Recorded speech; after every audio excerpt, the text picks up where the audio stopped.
पुरी जिला प्राथमिक शिक्षक यूनियन सांविधानिक सम्मेलन कुलमणि भवन परिसर में महाआडंबर अनुष्ठित होता। सम्मेलन प्रारंभ में सभापति सोमनाथ नंद सम्मेलन आभिमुख्य सहित शिक्षक मानकर विभिन्न दाबी संपर्क में आलोचना करते। संपादक राम नारायण मिश्र दीर्घ 3 वर्षर अभिज्ञता को आधार करी शिक्षक मानक दाबी को समर्थन जणाई ताहा सरकार दृष्टिगोचर करा संपर्क में आलोकपात करते। सम्मेलन द्वितीयार्धरे आगामी 3 वर्ष निमंते कर्मकर्ता चयन करा। सभापति भाव पुरुषोत्तम प्रधान, साधारण संपादक शिवदत्त नायक, उपसभापति सुरेखा दाई और सूर्य नारायण सेठी, संगठन संपादक जितेंद्र कुमार नायक, युग्म संपादक सावित्री साहू, प्रहलाद मानसिंह, अभिराम के कोषाध्यक्ष सुरेंद्र नायक और संयोजक भाव मिहिर रंजन मानसिंह निर्वाचित होते। नवनिर्वाचित कर्मकर्ता मानू पुरी जिला ओष्टा पक्षर स्वागत करा। सभापति विजय कुमार बराड़, संपादक विभूदत्त नायक सम्मानित करथिले।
भल भाव भाईचार संपन्न हो से प्रभु निकट में प्रार्थना रखुच्छे। प्रभु आम समस्त को भले रखु, जगत कल्याण करूँ, शिक्षक समाज मंगल आशीर्वाद प्रदान।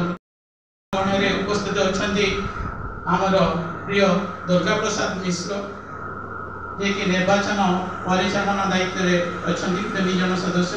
प्रथम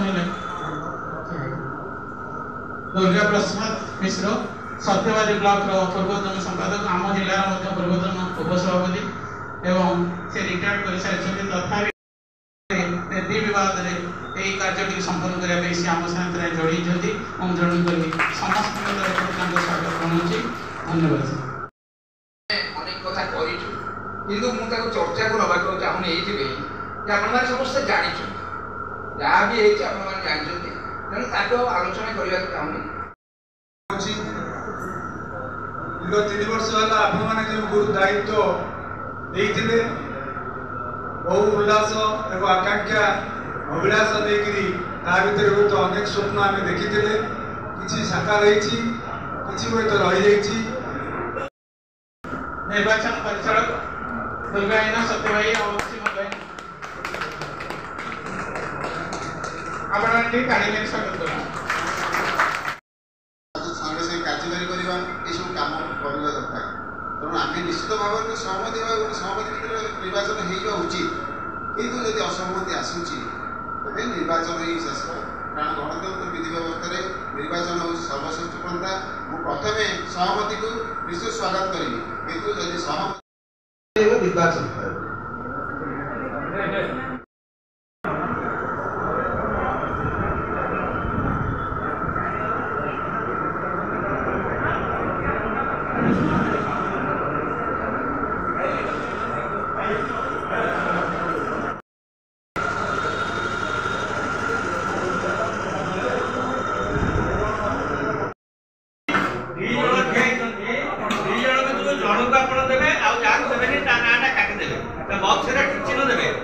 संपादक भी से 2 जन ना काटे किसी न देवे ना काटिदे।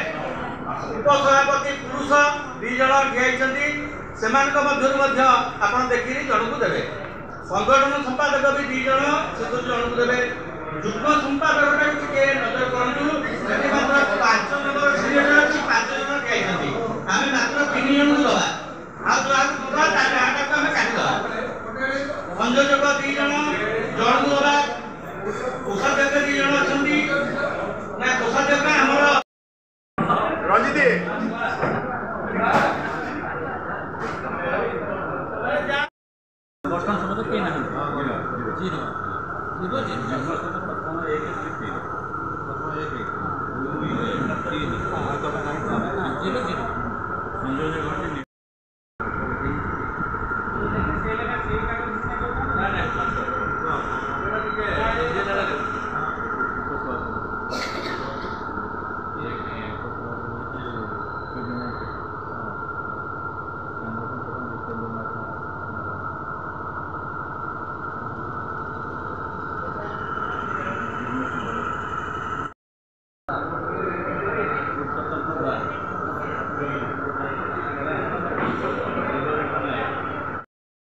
जे से किए से काहाकू निजर बदान्यता देखाउछथि बा किए काहाकू निजर मानविकता देखाउछथि।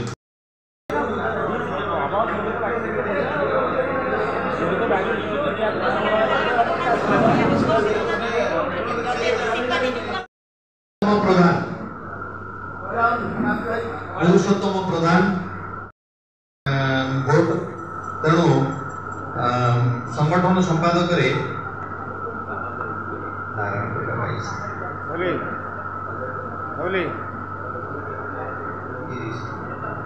हाथ जोड़ी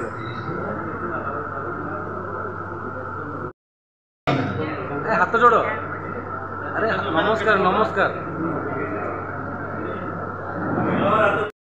29 खंड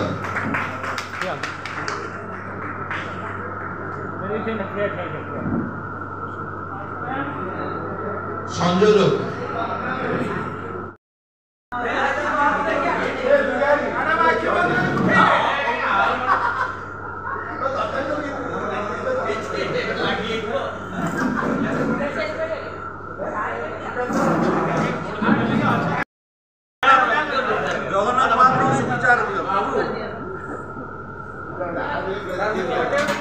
जय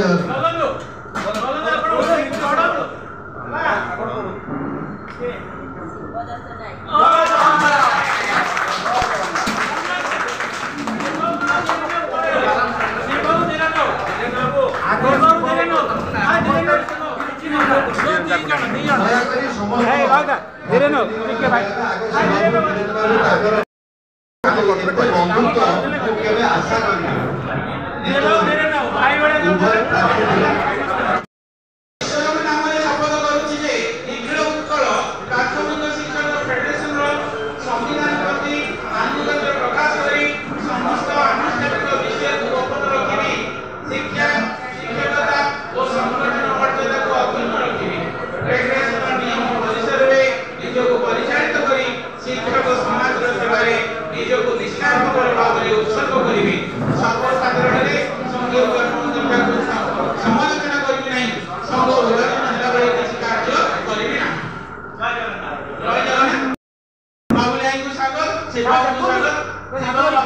संगठन को स्वागत आपण मानक ऊपर सब दायित्व गुरु दायित्व रहिला आपण माने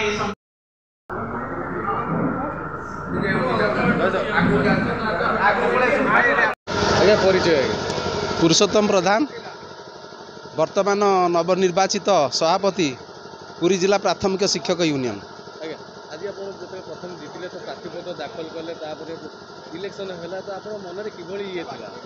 मो मनरे गोटे चिंता थिला जे ये जो पवित्र पीठ नीलाचल धाम ये नीलाचल धाम रे आम पुरी जिलार ऐतिह्य महान तेणु एठी शिक्षक मानकर जो संगठन टी अच्छी से संगठन गोटे सुदृढ़ संगठन ये संगठन को बलिष्ठ भूमिका रही यार कार्यधारा निरा तेणु ये संगठन को आम आगामी भविष्य में आउ यार संगठित करी यही पीठर जो कुलमणि भवन अच्छी तार उन्नति करूँ एवं शिक्षक समाजर उन्नति करूँ शिक्षकों कल्याण निमंते संघ उद्दिष्ट शिक्षक सहित आमर छात्र छात्री मानकर तथा शिक्षायतन केमती बहुत उन्नति करा पारिबो से प्रति आम संगठन ध्यान देव एवं सरकार सहित वर्तमान नुआ सरकार सहित आम संगठन सहयोग क्रमे निश्चिंत भाव में ये आगामी पीढ़ीर जो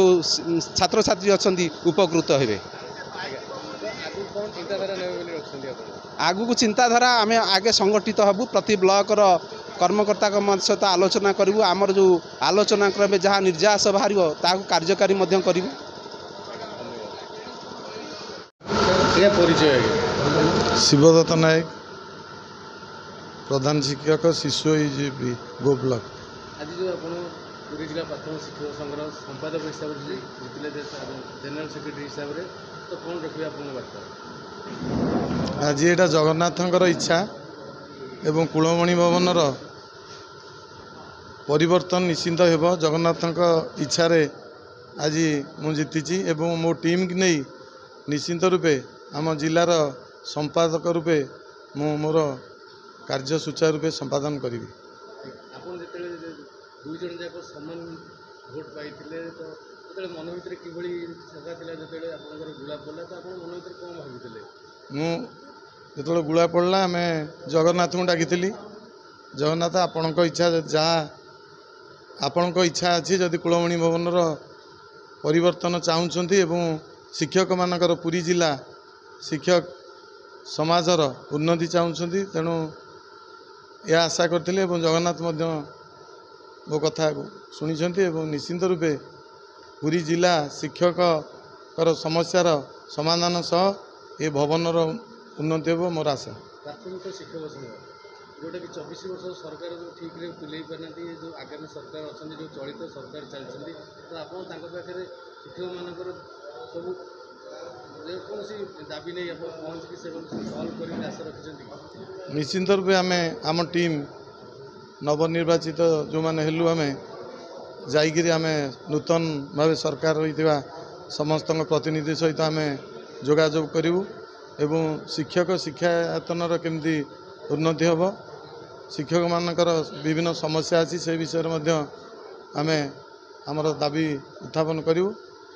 ଏଇଟା ଆମର ପ୍ରାଥମିକ ବିଦ୍ୟାଳୟମାନଙ୍କରେ ଛାତ୍ରଛାତ୍ରୀଙ୍କ ସଂଖ୍ୟା କମିଯାଉଛି, ତ ସବୁ ପ୍ରାଇଭେଟ୍ ସ୍କୁଲରେ ପାଠ ପଢ଼ିବାକୁ ଯାଉଛନ୍ତି, ପ୍ରତ୍ୟେକ ସ୍କୁଲରେ କିଭଳି ଛାତ୍ରଛାତ୍ରୀଙ୍କ ସଂଖ୍ୟା ବଢ଼ିବ, ୟା ଉପରେ କିଛି ନିଶ୍ଚିନ୍ତ ରୂପେ ଆମେ ଖାଲି ଯେ ଶିକ୍ଷକମାନଙ୍କର ନୁହଁ, ଆମର ଛାତ୍ରଛାତ୍ରୀମାନଙ୍କର କେମିତି ପାଠପଢ଼ା ଆହୁରି ଉତ୍ତମ ହେବ ଏବଂ ଛାତ୍ରଛାତ୍ରୀଙ୍କ ସଂଖ୍ୟା ବଢ଼ିବ, ସେଥିପାଇଁ ଆମେ ପୁରୀ ଜିଲ୍ଲାରେ ଆମ ଟିମ୍ ଚେଷ୍ଟା କରିବ।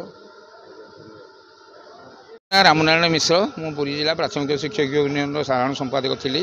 ଆଜି ଇସ୍ତଫା ଦେଇଛି, କାହିଁକିନା ଆଜି ପୁରୀ ଜିଲ୍ଲା ପ୍ରାଥମିକ ଶିକ୍ଷକ ୟୁନିୟନର ସାମ୍ବିଧାନିକ ସମ୍ମିଳନୀ ଅନୁଷ୍ଠିତ ହେବ।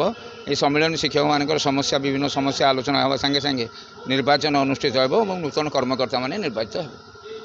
ଆଜି ଯେଉଁ କାର୍ଯ୍ୟକ୍ରମ ରହିଛି, ତ ଆପଣ ଯେଉଁ ବିଗତ ବର୍ଷରେ କାମ କଲେ, ୟା ଉପରେ ଆପଣ କ'ଣ ଅନୁଭବ କରୁଛନ୍ତି? ନାଇଁ, ବିଗତ 3 ବର୍ଷ ଧରି ଆମେ ଆମ ଶିକ୍ଷକମାନଙ୍କୁ ସଂଗଠିତ କରିଛୁ, ଆନ୍ଦୋଳନ କରିଛୁ ଏବଂ ଆନ୍ଦୋଳନରେ ଅନେକ ଥର ସଫଳ ହେଇଛୁ।